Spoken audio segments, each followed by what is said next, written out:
ISPA Records.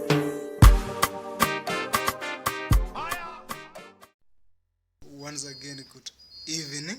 Let me hope you are going on well with your day. Before I continue, I would like you take 1, 2 or 3 seconds, you click that subscribe button and you subscribe so that when we come up with another video, you will be notified by the YouTube. And today, I went asked to see who is likely to take over the Mount Kenya region.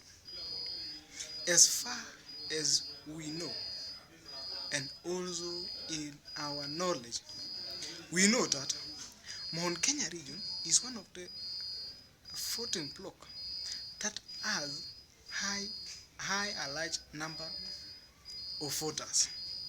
And if you have an opportunity as a presidential aspirant to win them, then automatically you will win the race.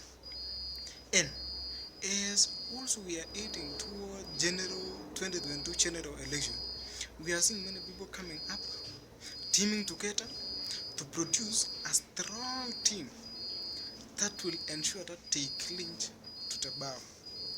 And for that, we shall consider one of the region who has no candidate for the presidency, but they wish to have a running mate who of them has an interest.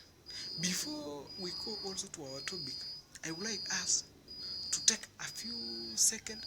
We see those who have shown a lot of interest in becoming the running mate of one of the presidents. When we see Azimio la Umoja, we have got Peter Kenneth, who is likely to be the running mate of Raila Amolo Odinga. Also, we have got Martha Karua, who is also likely to be the running mate of one of the presidents. On the other side, we have Rigathi Gachagua, who is also one of the very best to become the deputy president. We have Anne Waiguru, who has shown interest in becoming the deputy president. We have got Kade Warukuru, who she has also shown some interest of becoming the running mate. Then, my question is, who has an influence, who has more resources, and also who has strategists to ensure that they clinch to the bar? And today, let's consider these 5 people. These 2 people.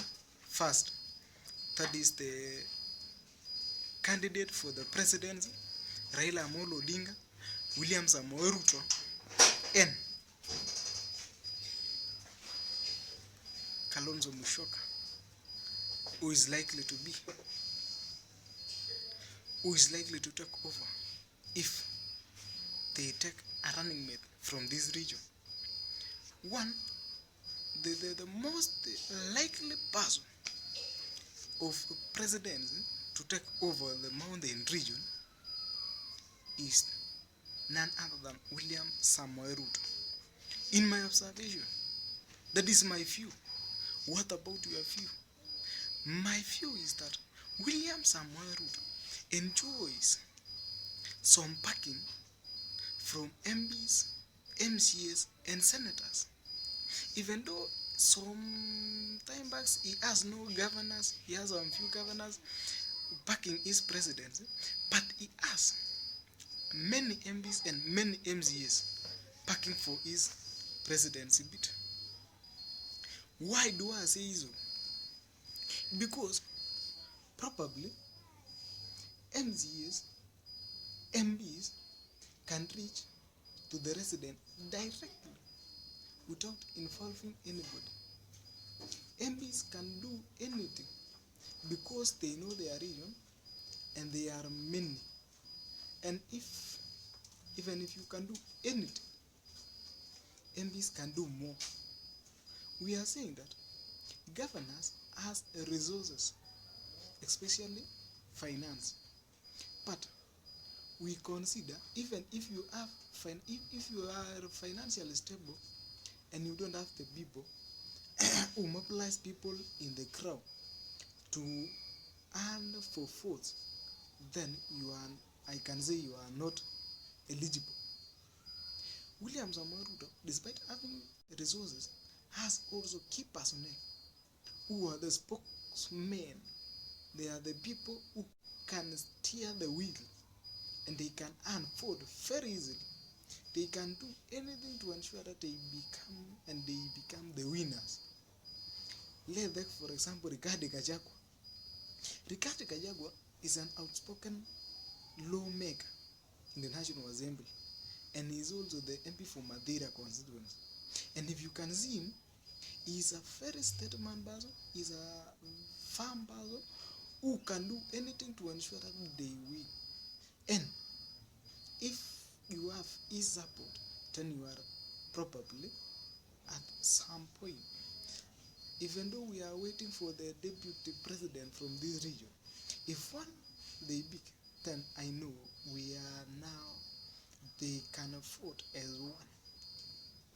Also, we have Imani Jungwa on the side of Azala Nation. Kimani Jungwa is one of the person who is an outspoken lawmaker. He can defend his seat, he can defend anybody. He can earn for vote without waiting to be endorsed. He can go for his votes. Hello. Then he can also mobilize the resident to vote for someone in his favor. And I know very many people could follow him.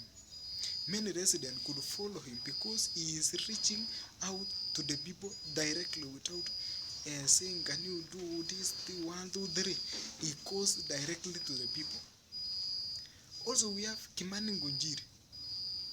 Kimani Ngunjiri is one of the critics of President Uhuru Muigai Kenyatta, and he is a perfect guy. He works very hard. He supports you totally. He ensures that you enjoy the support of the residents.